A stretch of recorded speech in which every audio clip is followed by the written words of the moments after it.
This is Campus News, reporting the top stories from colleges and universities. Next on Campus News, watch as students come together to showcase some groundbreaking technology. we bring you inside the MSUM weight room for a look at the daily grind of Dragon athletes. NDSU students enjoy good food, but even better music. But first, MSUM welcomes international students in the face of a declining enrollment. Good morning and welcome to Campus News. I'm Hannah Norton. And I'm Benjamin Reiki. According to a study by the National Science Foundation, the number of international students enrolling in American colleges is down. Reporter Mary Jo Vick talked with students and faculty at Minnesota State University Moorhead to see how the college is handling the drop. The number of international students at MSUM has been fluctuating around the 400 mark for the past 4 years, but this year that number has declined. Janet Hohenstein shed some light on the situation and gave her opinion on the causes of the lower numbers. It's President, and his views on immigration. The country sees that the students are making an exodus, are going to study someplace else. I think they soon realize that, hey, what's going on here, and they'll put a cap. Despite the paranoia surrounding President Trump's travel ban, international students are still enthusiastic about coming to MSUM. I've met so many cool people since I've been here. I've only been here about a month, but it has been overwhelming just how many amazing people I've met so far. The school is holding events to make international students feel welcome on campus and allow them the opportunity to hang out with other students. I think this is the first time when I come to this university, and this is the first time to celebrate the Lunar New Year. The university know this event is really important for us, so I'm just really happy for this event. With photographer Catherine Mulcrone, Mary Jo Vick, Campus News. Hohenstein said the best recruitment method for MSUM is word of mouth from current international students. Those students will get a chance to show their national pride at the Celebration of Nations this March. Diversity is one of MSUM's strategic anchors, and reporter Robin Rohde is taking a look at a new class continuing the mission. When Michael Reeves originally came to MSUM, there was more than a little culture shock. A year later, he's working with Student Senate to create a unique class introducing diversity. So for a student like me that's had little exposure, having a class like this gives me a pretty good understanding of a lot of different ways of life and of a lot of different people in general. The proposed 3-credit course would be mostly online, with students also required to attend a range of diversity-related events and speakers. The really important things, I think, are to talk a little bit deeper about race and to talk about the historical context. Where did this discrimination and how did these feelings about different particular groups, where did they begin?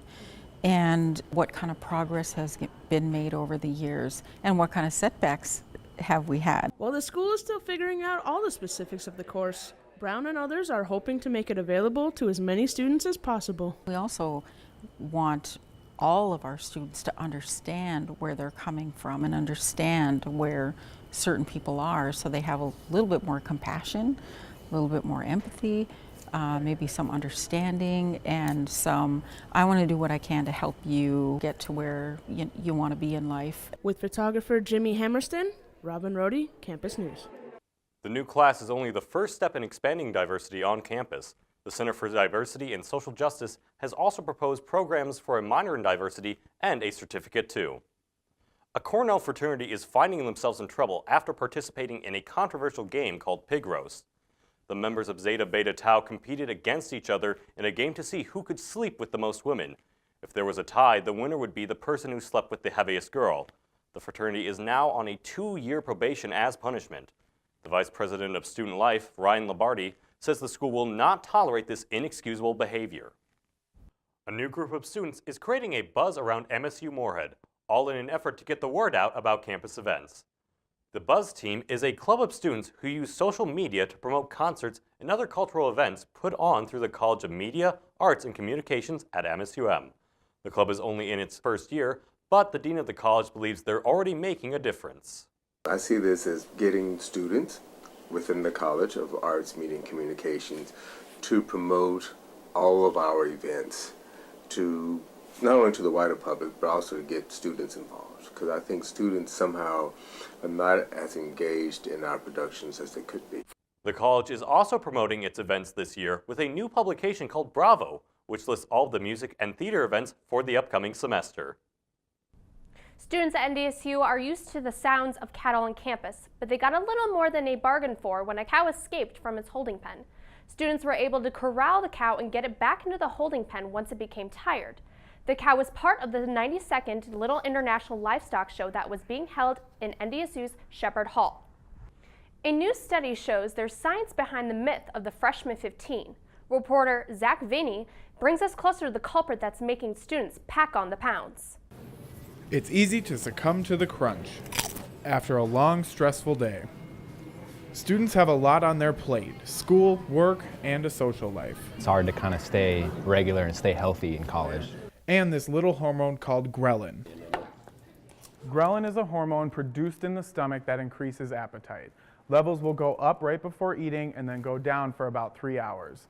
This is why ghrelin is called the hunger hormone. A recent Johns Hopkins School of Medicine study shows that stress is causing late-night eating.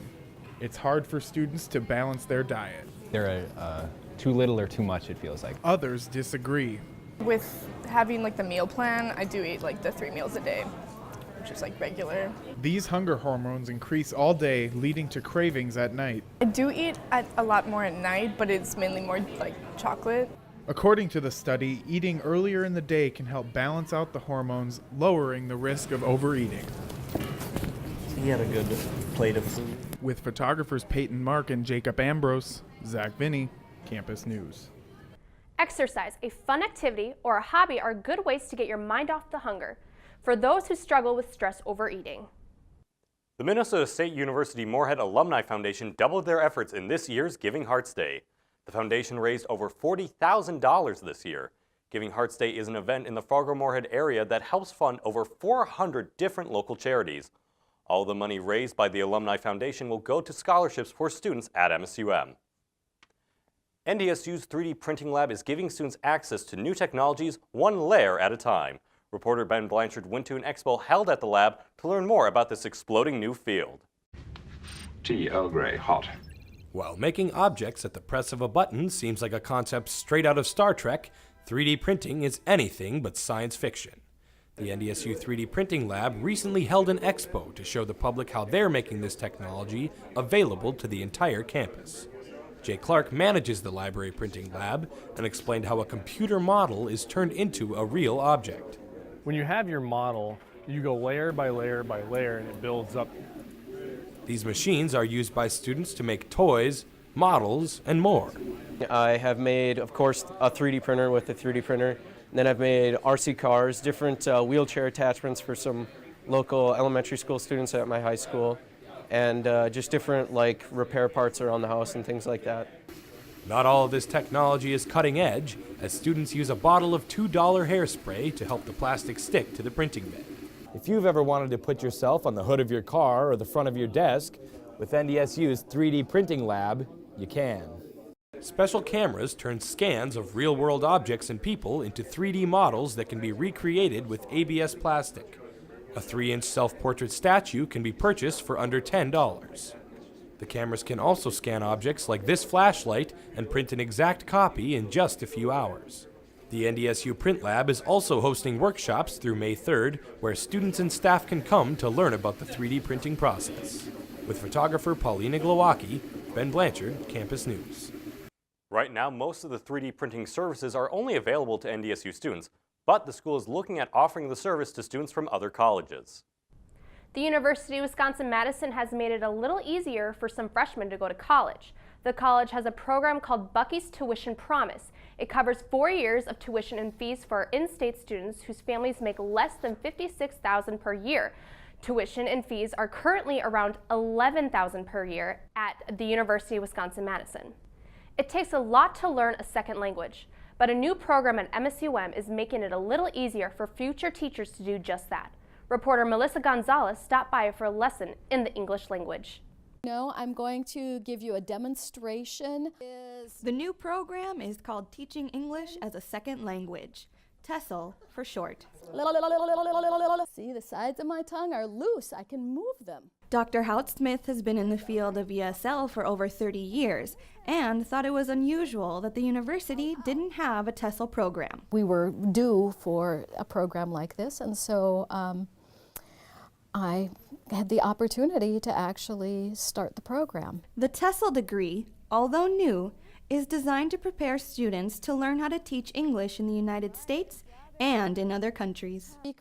And this year has been the first year that we've actually had the courses start. The TESOL program works similarly with the TEFL program. So the bachelor's in TEFL will allow students to be able to go overseas and teach English as a foreign language. Dylan Hartle, who's a junior in the TESOL program, is one of the students taking classes who was inspired to teach English after traveling to Japan.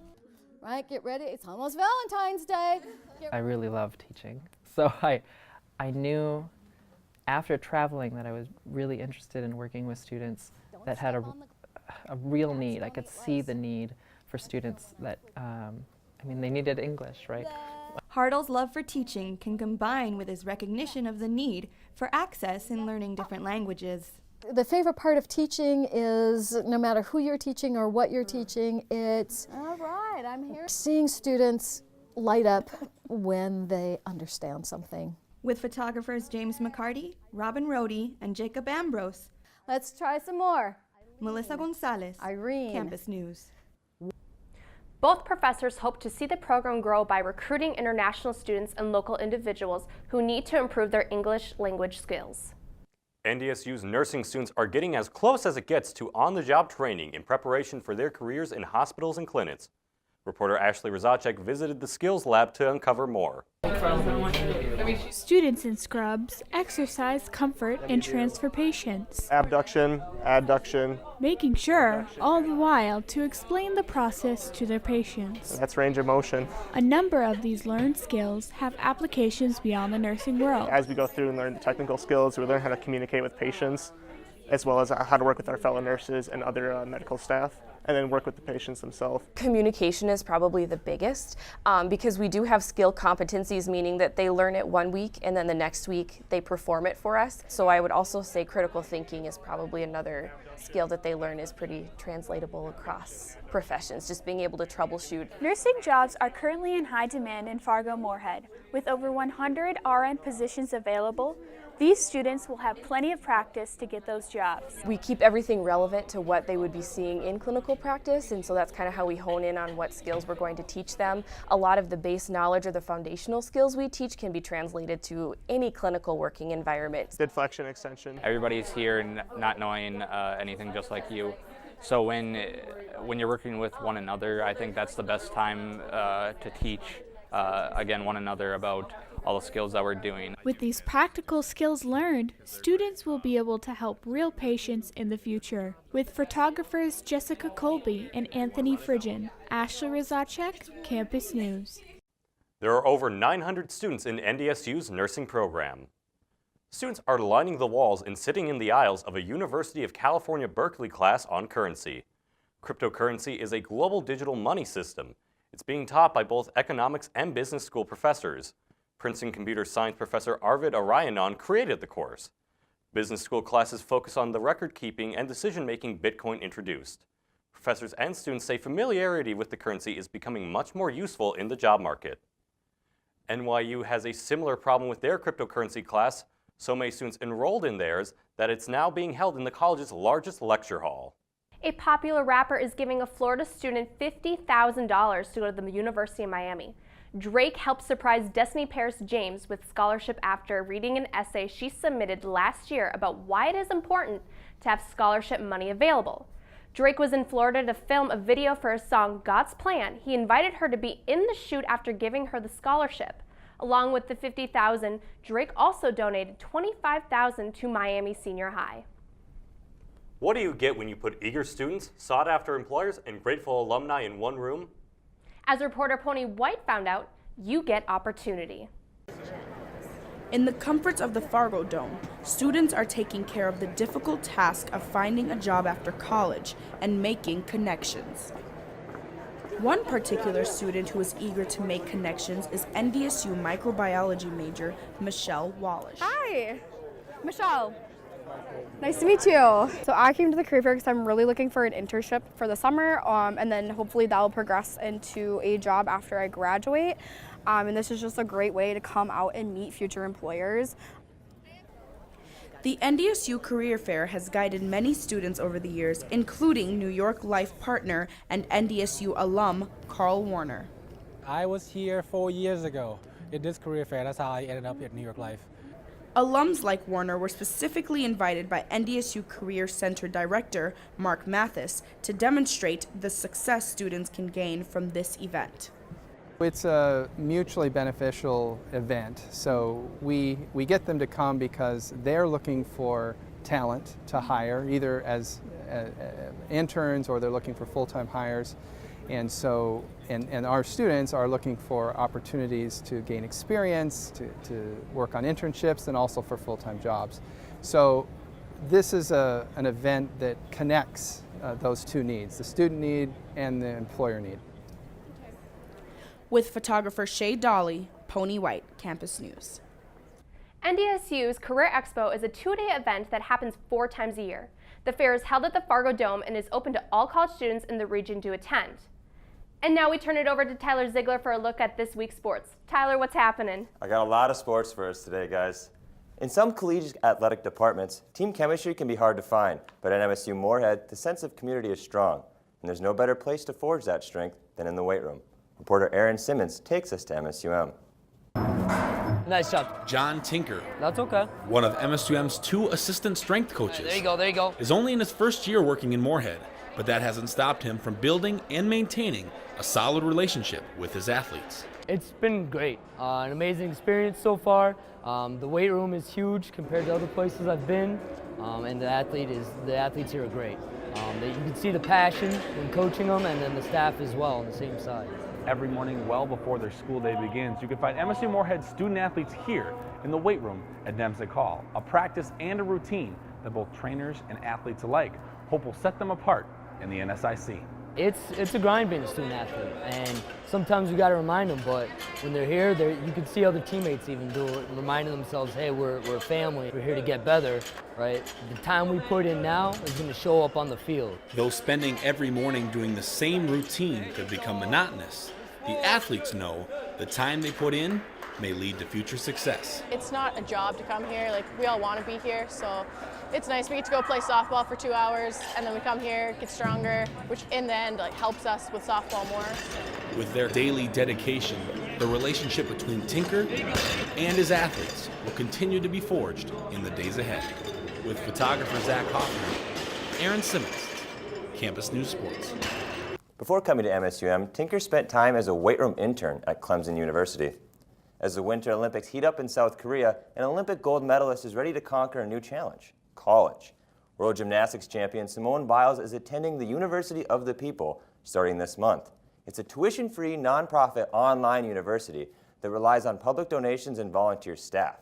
Biles will be working towards a bachelor's degree in business administration. She says she's always wanted to work in the business industry like her mother and her brothers. A University of North Dakota athlete is trading in her spandex for a pair of basketball shorts. Reporter Tanner Robinson shows us how she's easing into the transition. Inside the Betty Engelstead Sioux Center, the University of North Dakota women's basketball team is working hard to prepare for another Big Sky Conference game. One of the players on the court is newcomer Faith Dooley, whose name may sound familiar to UND sports fans. She spent the first 4 years of her athletic career playing volleyball, and some of the skills she learned there have transferred over to basketball. I would definitely say my rebounding, just being able to jump and out-jump a lot of people, that's huge because I've trained to jump for 4 years. Despite having experience in another sport, Dooley says she feels like she is starting over. However, she is receiving help from experienced members of the team and giving help back. It's kind of like I'm double dipping, kind of being an old person and young at the same time. So I guess it's kind of unique. Although she hasn't seen an expanded role on the team yet, head coach Travis Brewster says he is enjoying Dooley's presence in the locker room. She's always working hard, she's always positive, and she's always trying to persevere, even though it's not going the best for her. So it's really nice to have her on the team in that aspect. Dooley says it's been both a mental and physical challenge to play in 2 different sports. But she is determined to show fans, coaches, and teammates she can be good in transition. Tanner Robinson, Campus News Sports. Dooley has 2 years of eligibility left as she works towards her graduate degree. More than just ice is connecting 2 Concordia hockey players. Jake and Maddie Ellingson are lacing up their skates for the Cobbers. One plays for the men's team and the other for the women's. They grew up in Brainerd, Minnesota, and have been playing hockey since they could walk. These sophomores are 2 years apart, but Jake spent 2 seasons playing at a junior college before attending Concordia. Both Concordia hockey teams are competing for playoff spots in the MIAC tournament this year. MSUM Athletics have found a way to bring their games to your living room a lot easier. Reporter Chrissy Ness shows us how streaming services have made viewing college games as easy as ordering a pizza. Each time the men's Dragon basketball team hits the court, they know that anyone can watch them online. But now there's a new way for fans to connect to their favorite teams. The MSUM Athletic Department has started to use popular streaming services like 4th generation Apple TV, Roku, Amazon Fire TV, and Android TV. Number one thing that I heard from our fans is they want to watch it on the TV. They're tired of watching it on the phone, they're tired of watching it on the laptop, or plugging those into their TV or AirPlaying and tying up 2 devices in order to watch their game on their TV. Well, this solves that problem. We can literally stream to anywhere from here, and that's all about broadcasting on all the platforms that our fans are familiar with and use. I think it's just a nice way for a lot of the sports, just because sometimes you don't want to get out in the cold in the winter, and you know, it helps that flexibility of being able to do that. With the help of these apps, you're able to listen to MSUM Athletics on various platforms. We want to offer something that's very low data use so that they can, stream the game in their car without using a ton of data. MSUM students and fans will know that if they can't cheer in the stands, they can still support their team in their cars or in the comfort of their own home. Chrissy Ness, Campus News Sports. Streaming services will be available for the MSUM Regional Swim Meet this weekend. And speaking of swimming, reporter Alexis Kennedy shows us how one South American MSUM swimmer is adjusting to her new life in the States. Leticia Rodovalho is a sophomore swimmer from Paulo State, Brazil. I've never heard about Moorhead before, but then I started to research, and this company helped me, and we found Vivi, which is a Brazilian swimmer that came here before, and I talked to her, and she was like, oh, it's super cool, come here, and then I came. And I swam since I was 6, started competing when I was 8, and one of those days when I was 9 years old, I swam a fly event, and they figured out, oh, she's good at it, and since then, I never swam anything else besides flies. Even though the swimming is the same, being in Minnesota is a bit of a change. I think the biggest difference is definitely the weather. In Brazil, we don't have snow at all. It's always really warm. It's really cool just to be immersed in another culture. We're very festive people. You don't realize how different it is until you're actually there. To embrace Letty's culture, we made a typical Brazilian dessert with her. I usually just try to make some Brazilian food at home. The easy things, of course, but yeah. Okay, we're making brigadeiro. I would say it's more like brownies. My American friends last year tried and they're like, something went wrong. I feel like if you're from Brazil, then it's you know it.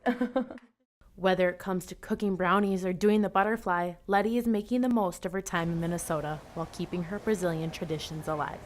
With photographer Chrissy Ness, Alexis Kennedy, Campus News Sports. Letty is competing in the regional swim meet this weekend. Guys, we got to get over there. The meet starts at 10 o'clock today. Yeah, Ben is going to do the backstroke. You can swim? I can float. That's something, I guess.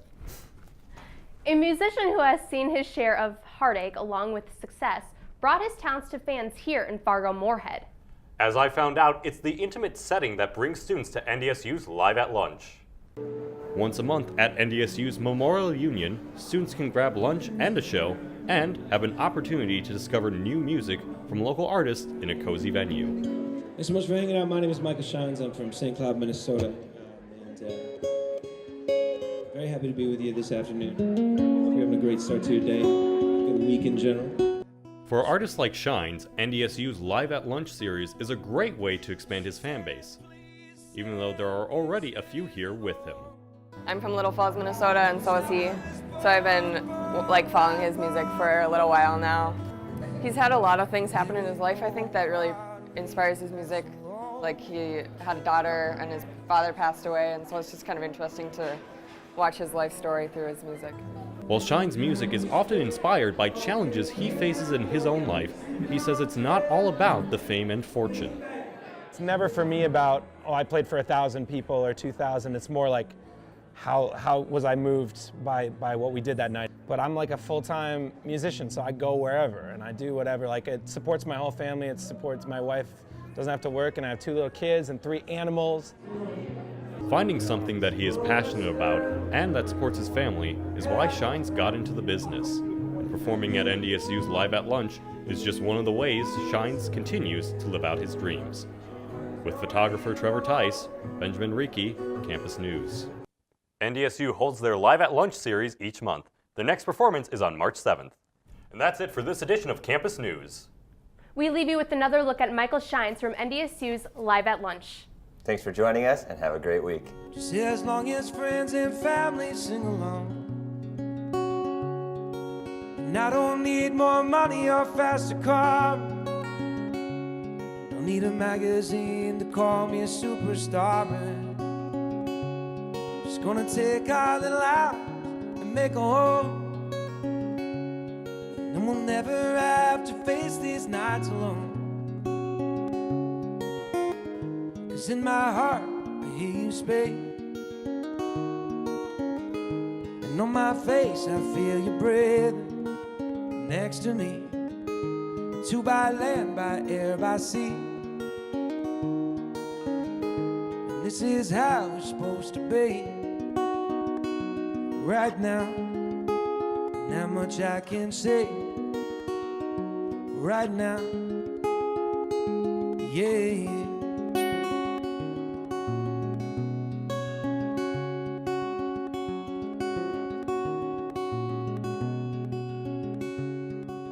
Pulling loaves of bread down from the shelf, and how rare it is. Campus News is produced by the Television News Workshop in the School of Communication and Journalism at Minnesota State University Moorhead in cooperation with Prairie Public Television.